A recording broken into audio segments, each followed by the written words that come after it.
Why, hello there, my punks, punkettes, and enbie rebels. I am Cupcake Rebel.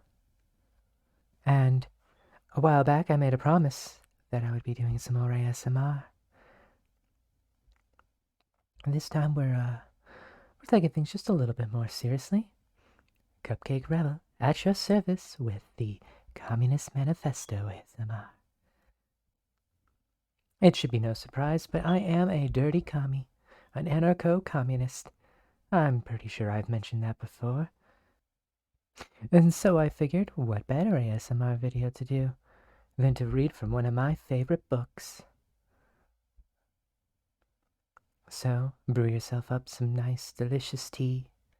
Sit back and relax, wrapped in warm blankets. Plot our uprising against the rich, and enjoy, my little rebels.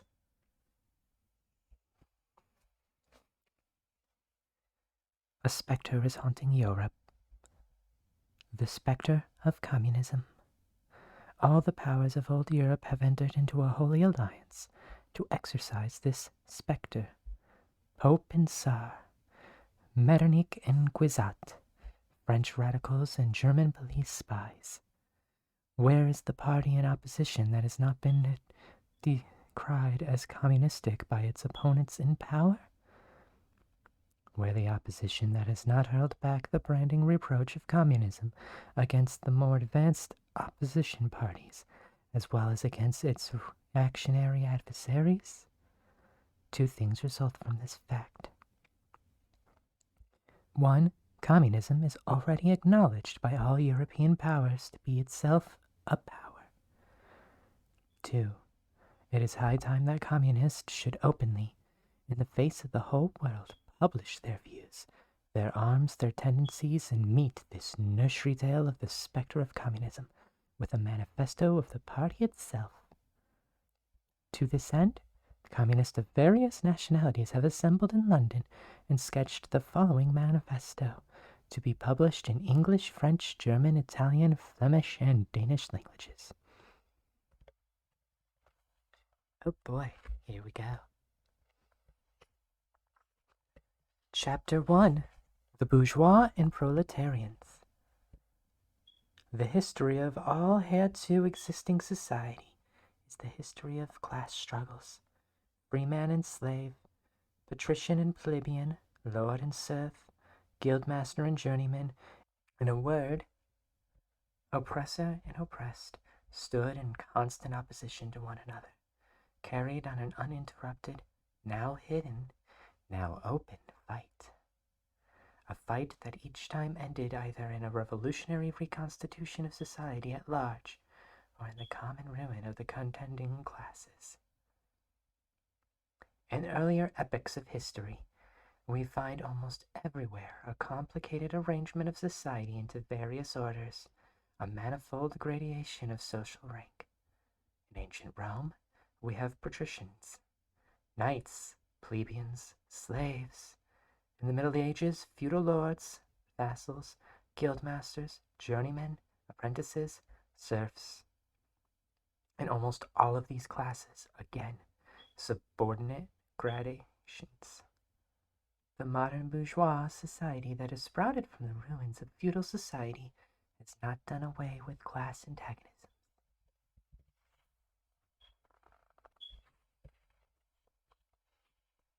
It has but established new classes, new conditions of oppression, new forms of struggle in place of the old ones. Our epoch, the epoch of the bourgeoisie, possesses, however, this distinctive feature. It has simplified the class antagonisms. Society as a whole is splitting up more and more into two great hostile camps, into two great classes directly facing each other, the bourgeoisie and proletariat. From the serfs of the Middle Ages sprang the chartered bourgeois of the earliest towns. From these burgesses, the first elements of the bourgeoisie were developed.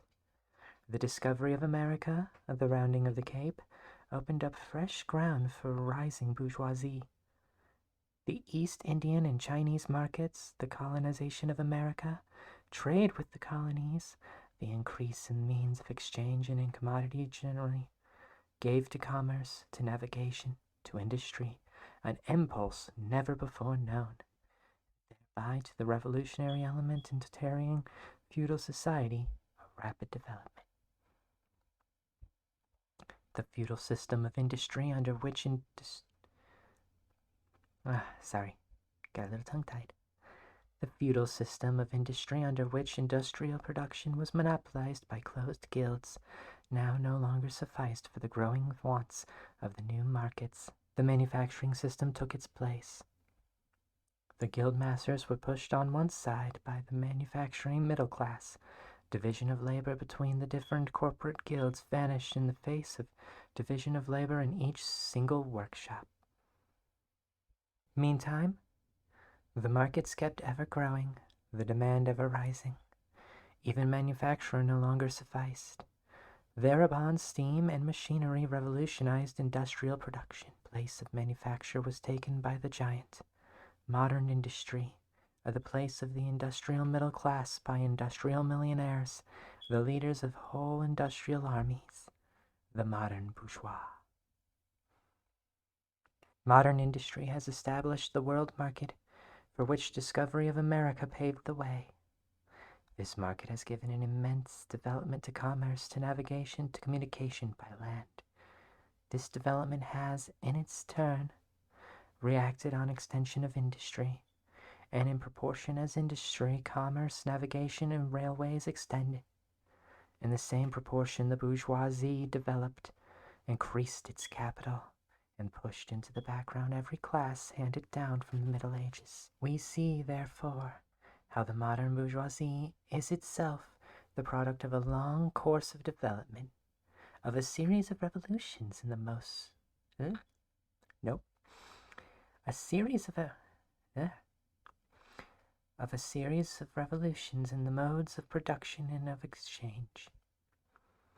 Each step in the development of the bourgeoisie was accompanied by a corresponding political advance of that class, an oppressed class under the sway of the feudal nobility, an armed and self-governing association in the medieval commune, here independent urban republic, as in Italy and Germany, there taxable, third estate of the monarchy, as in France, afterward, in the period of manufacture proper, serving either the semi-feudal or the absolute monarchy as a counterpoise against the nobility, and, in fact, cornerstone of the great monarchies in general. The bourgeoisie has at last, since the establishment of modern industry and of the world market, conquered for itself in the modern representative state exclusive political sway. The executive of the modern state is but a committee for managing the common affairs of the whole bourgeoisie. The bourgeoisie historically has played a most revolutionary part. Bourgeoisie, wherever it has got the upper hand, has put an end to all feudal, patriarchal, idyllic relations. It has pitilessly torn asunder the motley feudal ties that bound man to this natural superiors, and has left remaining no other nexus between man and man than naked self-interest, than callous cash payment. It has drowned the most heavenly ecstasies of religious fervor, of chivalrous enthusiasm, of Philistine sentimentalism, in the icy water of egotistical calculation. It has resolved personal worth into exchange value, and in place of the numberless, indefeasible chartered freedoms, has set up that single, unconscionable freedom, free trade. I should take a moment to drink some tea.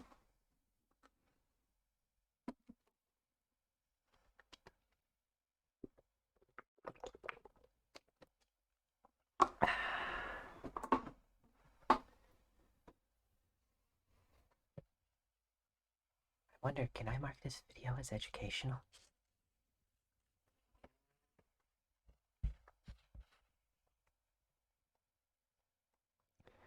In one word, for exploitation veiled by religious and political illusions, it has substituted naked, shameless, direct, brutal exploitation.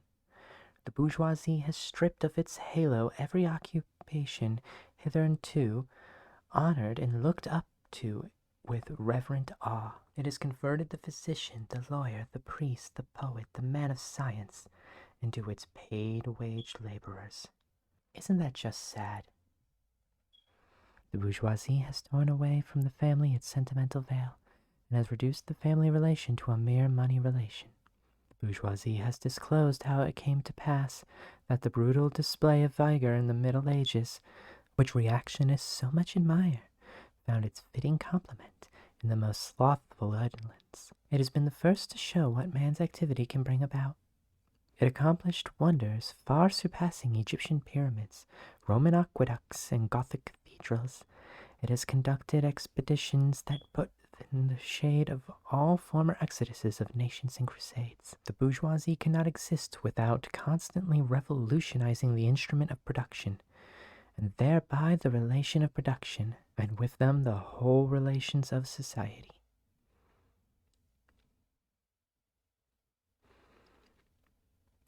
Conservation of the old... Let me try rinsing out my mouth real quick.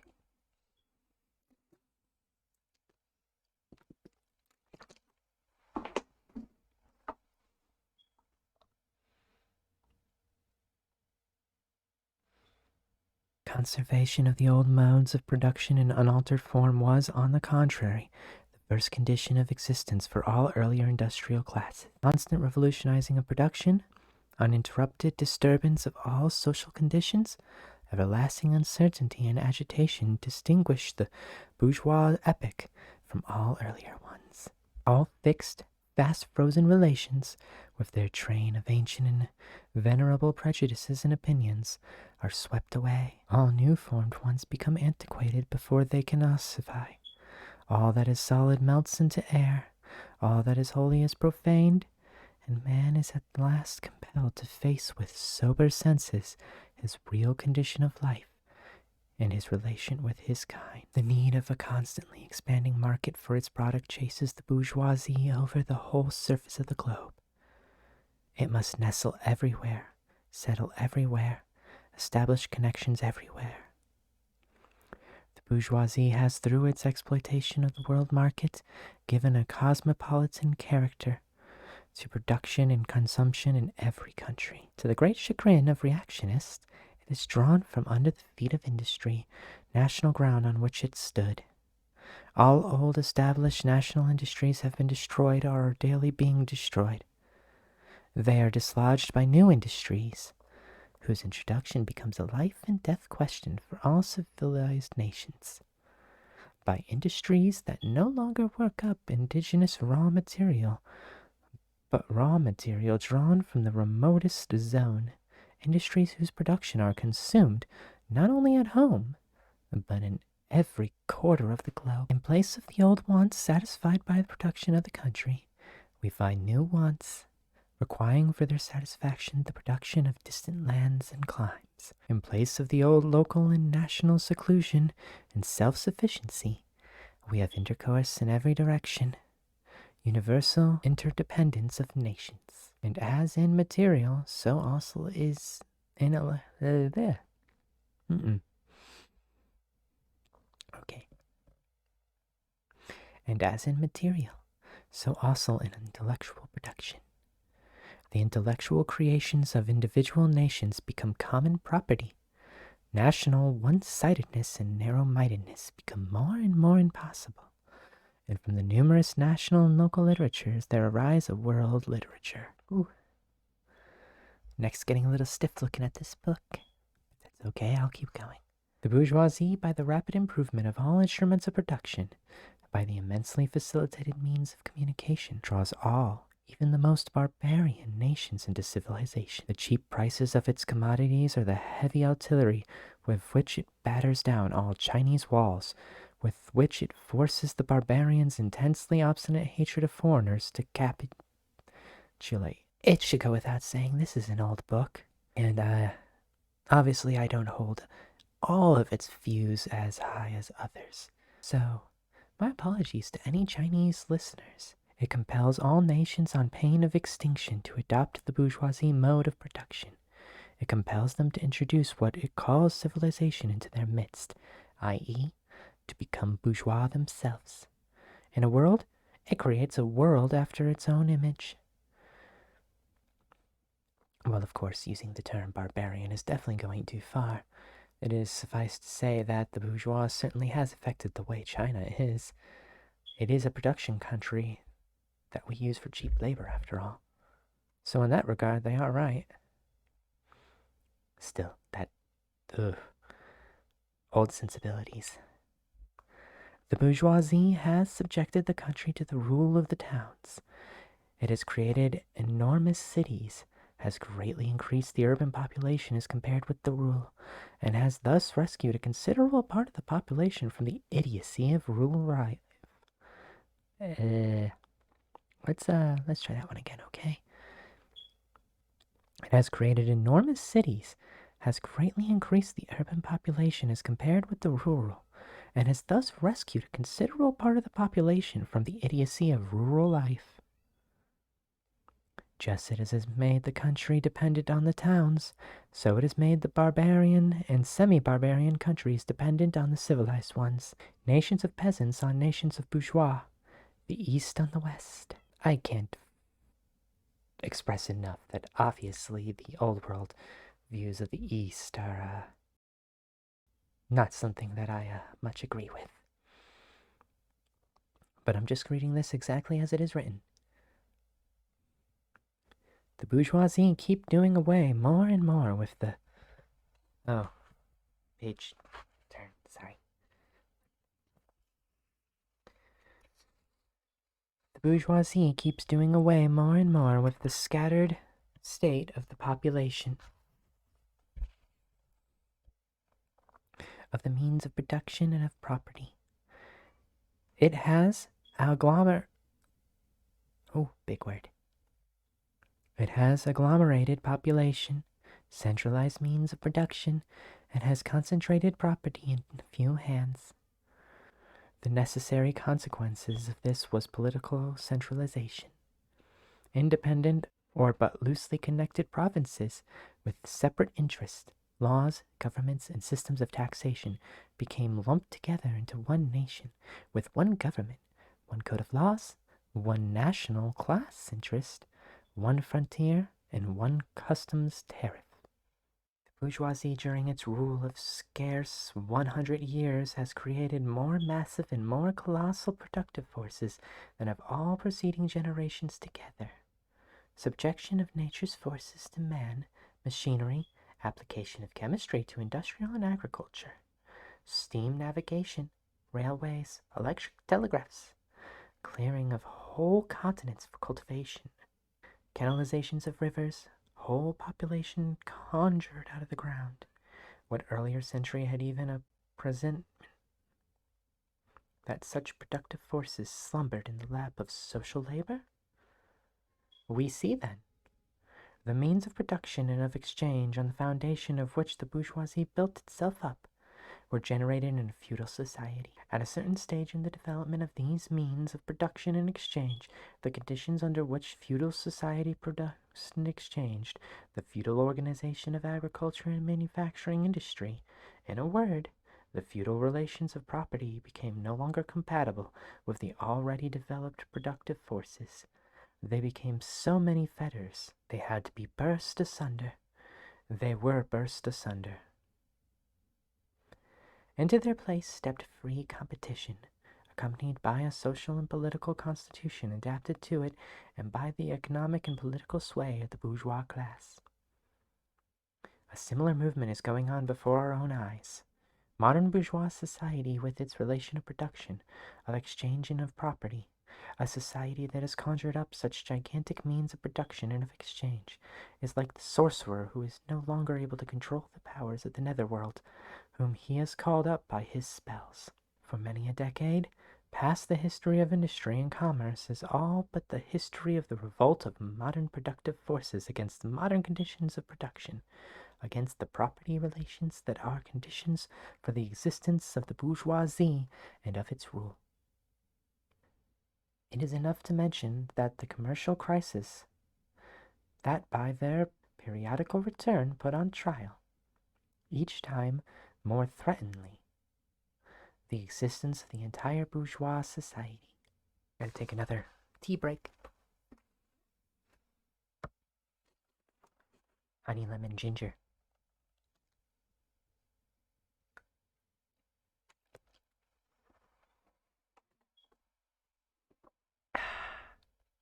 Delicious. In these crises, there breaks out an epidemic that in all earlier epochs would have been an absurdity. The epidemic of overproduction. Society suddenly finds itself put back into a state of momentary barbarism. It appears as if a famine, a universal war of devastation, had cut off the supply of every means of subsistence. Industry and commerce seems to be destroyed. And why? Because there is too much civilization, too much means of subsistence, too much industry, too much commerce. The productive forces at the disposal of society no longer tend to further development of the conditions of bourgeois property. On the contrary, they have become too powerful for these conditions, by which they are fettered, and as soon as they overcome these fetters, they bring disorder into the whole of bourgeois society, endanger the existence of bourgeois property. The conditions of bourgeois society are too narrow to compromise the wealth created by them.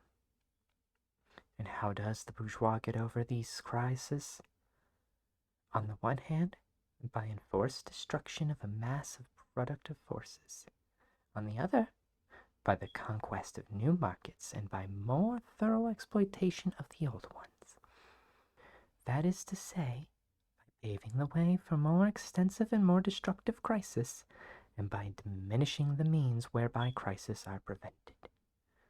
The weapons with which the bourgeois felled feudalism to the ground are now turned against the bourgeois itself.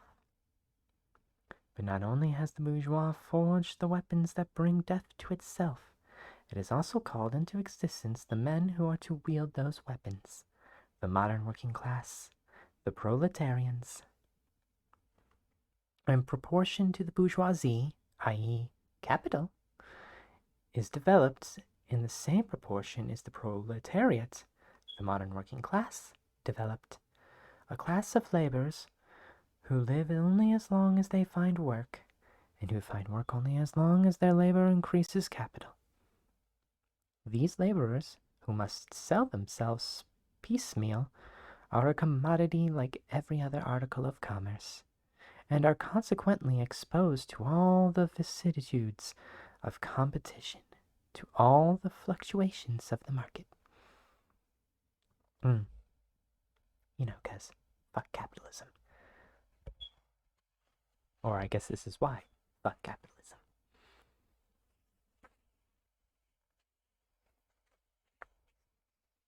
Owing to the extensive use of machinery and to the division of labor, the work of the proletarians has lost all individual character and, consequently, all charm for the workman.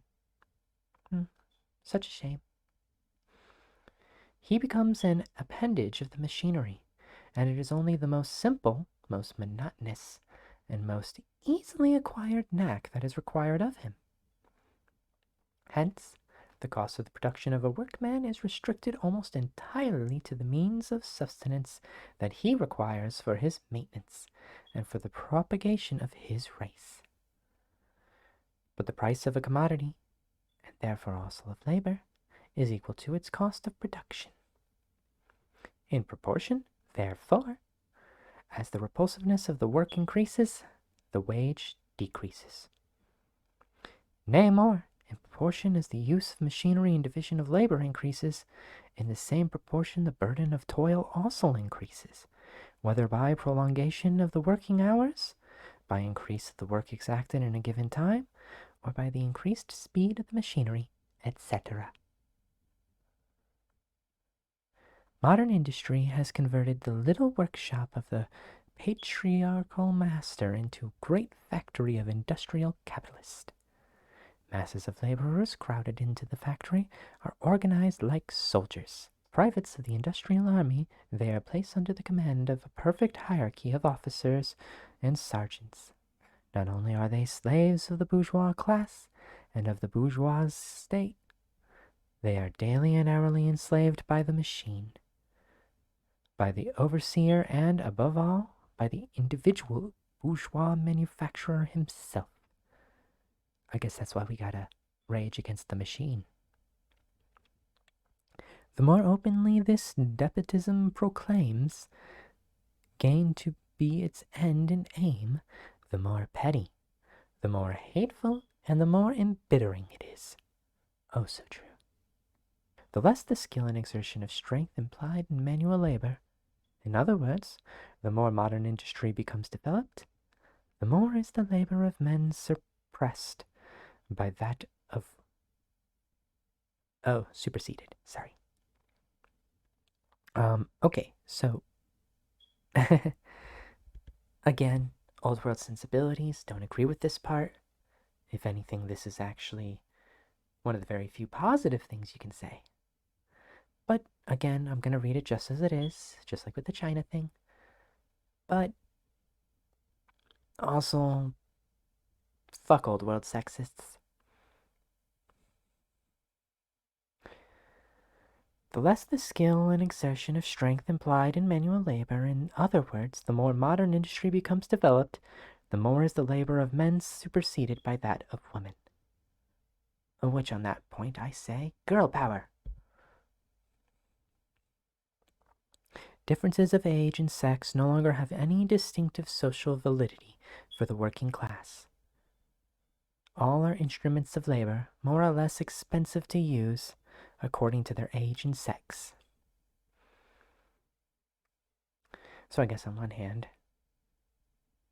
women get to be equally considered tools of the bourgeois. Which, no matter what gender you are, just being slaves to the bourgeoisie is not good. No sooner is the exploitation of the labor by manufacturers so far at an end that he receives his wages in cash, than he is set upon by the other proportions of the bourgeoisie, the landlord, the shopkeeper, the pawnbroker, etc. The lower strata of the middle class, the small tradespeople, shopkeepers, and retired tradesmen generally, the handicraftsmen and peasants, all these sink gradually into the proletariat, partly because their diminutive capital does not suffice for the scale on which modern industry is carried on, and is swamped in the competition with its large capitalists, partly because of their specialized skill and rendered worthless by new methods of production.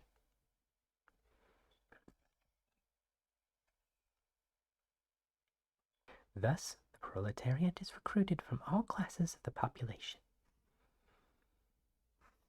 So I guess on that end, as I was saying, I guess the negative side of this is everyone's a slave now. Well, at least everyone on the bottom. Which, considering that the bottom is 99%, yeah, everyone.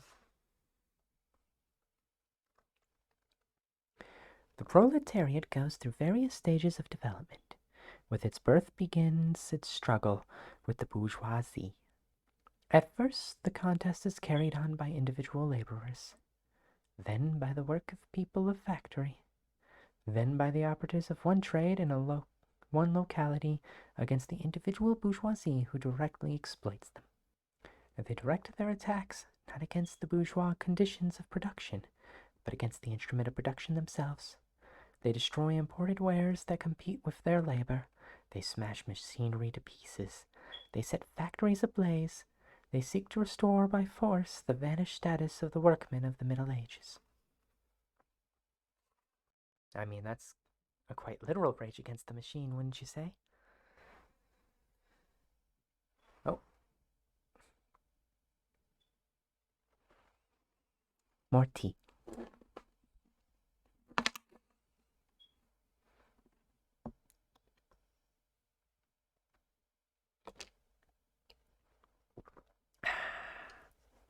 Love my tea.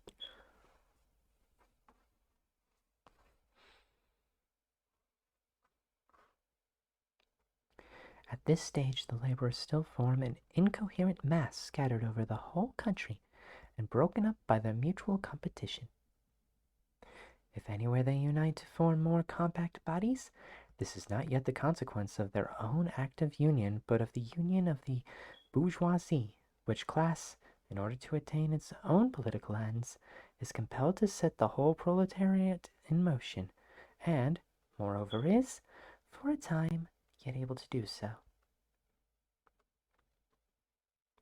At this stage, therefore, the proletarians do not fight their enemies, but the enemies of their enemies, the remnants of absolute monarchy, the landowners, the non-industrial bourgeoisie, the petty bourgeoisie. Thus the whole historical movement is concentrated in the hands of the bourgeoisie. Every victory so obtained is a victory for the bourgeoisie. But with the development of industry, the proletariats not only increase in number, it becomes concentrated in greater masses. Its strength grows, and it feels that strength more. The various interests and conditions of life within the ranks of the proletariat are more and more equalized in proportion as machinery obliterates all distinctions of labor, and nearly everywhere reduces wages to the same low level. The growing competition among the bourgeois and the resulting commercial crisis make the wages of the worker ever more fluctuating. The unceasing improvement of machinery, ever more rapidly developing, makes their livelihood more and more precarious. There are collisions between individual workmen and... Gotta turn the page, sorry.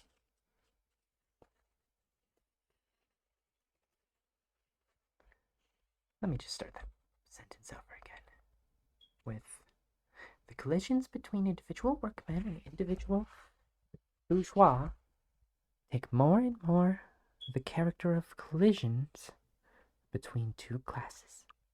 Thereupon the workers begin to form combinations, trade unions, against the bourgeois. They club together in order to keep up the rate of wages. They found permanent associations in order to make provisions beforehand for these occasional revolts. Here and there, the contest breaks out into riots. It's sad that you still see this kind of exploitation so strongly nowadays. You ever worked a job where you were told not to talk about your wages with your coworker? That's in order to keep you from realizing just how much disparity there is in wages. Minion makes only $1 more than people who are new hires, and she's been working at her job for 5 years. What more is that, proportionally from when she was hired, that means she's only making $1.50 over minimum wage when she was hired in at $2 over minimum wage. But of course, unions are discouraged at her job.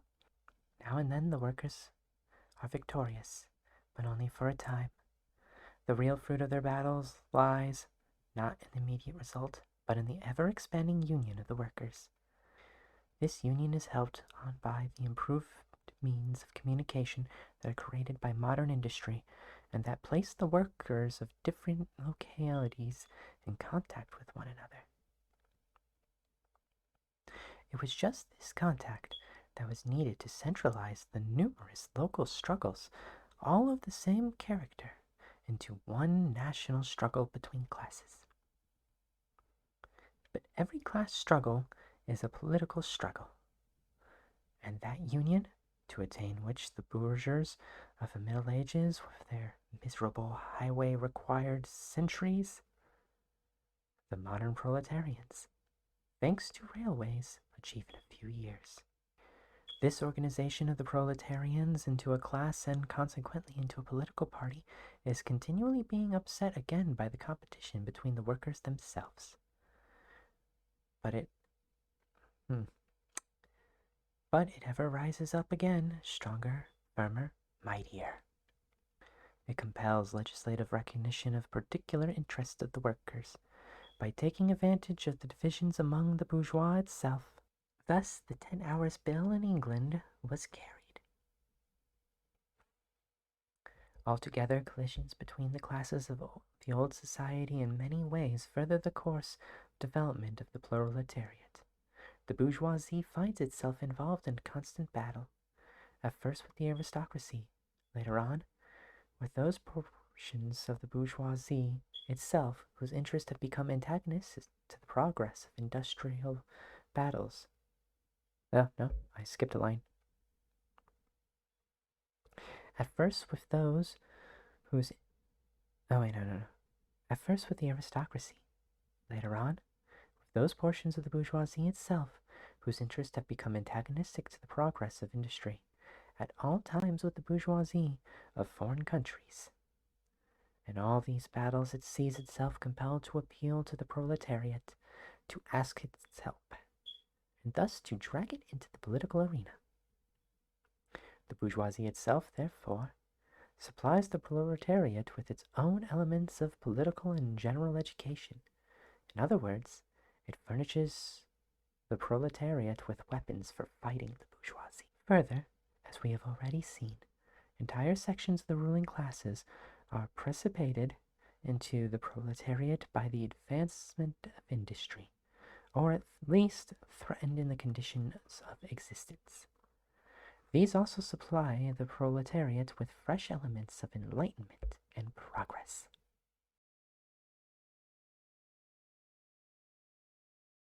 Finally, in times when the class struggle nears the decisive hour, the process of dissolution going on within the ruling class, in fact within the whole range of old society, assumes such a violent, glaring character that a small section of the ruling class cuts itself adrift and joins the revolutionary class, the class that holds the future in its hands.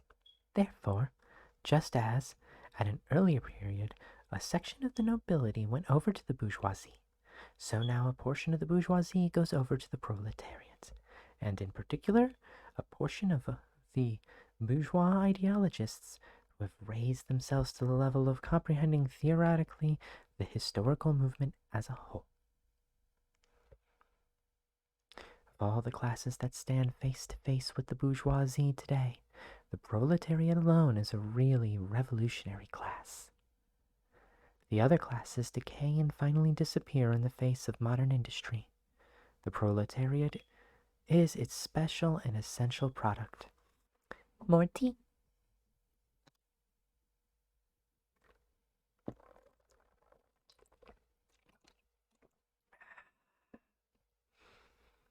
I should share the recipe sometime. Homemade tea is the best.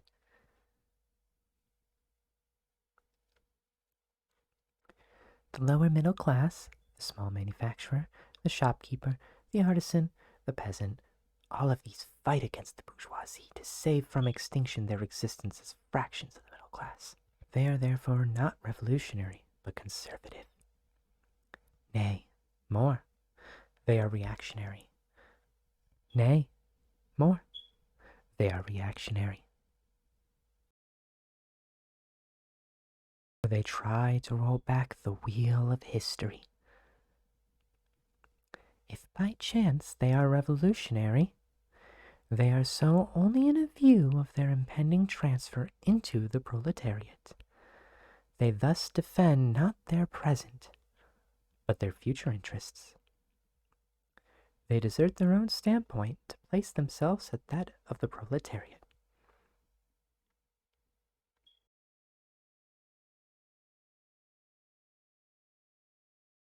The dangerous class, the social scum, that passively rotting mass thrown off by the lowest layers of the old society, may here and there be swept into the movement by a proletarian revolution.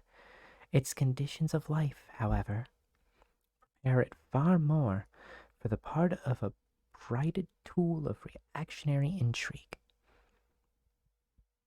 In the conditions of the proletariat, those of the old society at large are already virtually swamped. The proletarian is without property. His relation to his wife and children has no longer anything in common with bourgeois family relations. Modern industrial labor, modern subjection to capital, the same in England as in France, in America as in Germany, has stripped him of every trace of national character. Again, just so much old world language. So many he and his and nuclear families, but just remove all that and a lot of this still applies to us, just maybe in a less cishet patriarchal way.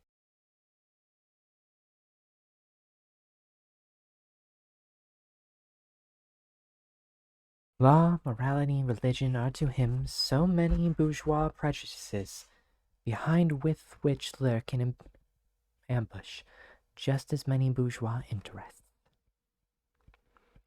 All the preceding classes that got the upper hand sought to fortify their already acquired status by subjecting society at large to their condition of appropriation. The proletarians cannot become masters of the productive forces of society except by abolishing their own previous mode of appropriation, and thereby also every other previous mode of appropriation. They have nothing to their own to secure and to fortify. Their mission is to destroy all previous securities for and assurances of individual property. All previous historical movements were movements of minorities or in the interest of minorities. The proletarian movement is the self-conscious, independent movement of the immense majority and the interest of the immense majority. Proletariat, the lowest stratum of our present society, cannot stir, cannot rise itself up without the whole superincumbent strata of official society being sprung into the air. Though not in substance, yet in form. The struggle of the proletariat with the bourgeoisie is first a national struggle. The proletariat of each country must, of course, first of all settle matters with its own bourgeoisie. In depicting the most general phases of the development of the proletariat, we traced the more or less violent civil war raging within existing society up to the point where that war breaks out into open revolution, and where the violent overthrow of the bourgeoisie lays the foundation for the sway of the proletariat. Hitherto, every form of society has been based, as we have already seen, on the antagonism of oppressing and oppressed classes. Sounds like America in a nutshell right there. But in order to oppress a class, certain conditions must be assured to it under which it can, at least, continue its slavish existence. The serf in the period of serfdom raised himself to a membership in the community, just as the petty bourgeois,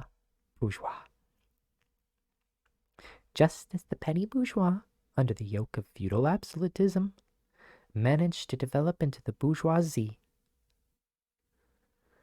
The modern laborer, on the contrary, instead of rising with the progress of industrial, sinks deeper and deeper below the conditions of existence of his own class.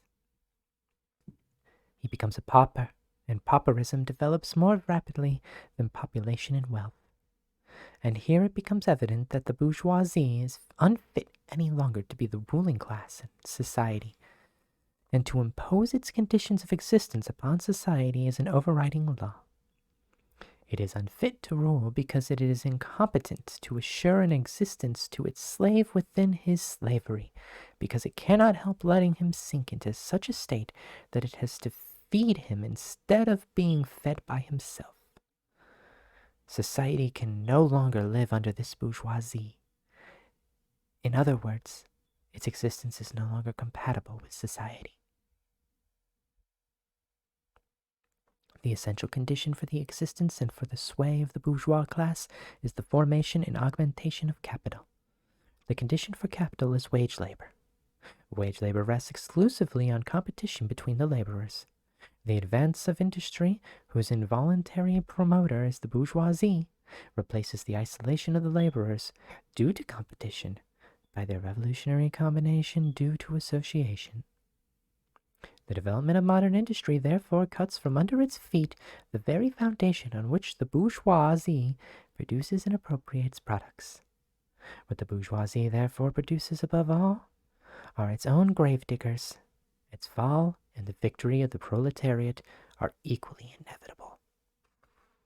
And that is where we'll call it for today, my little rebels. I think that this will just be an ongoing series. I'll make sure to make a playlist for it, or at the very least have Minion do that. She's more of the managerial type when it comes to this stuff. But I hope you all enjoyed. I will see you all again next time. But in the meantime, remember, don't eat cupcake. Eat the rich. Bye-bye.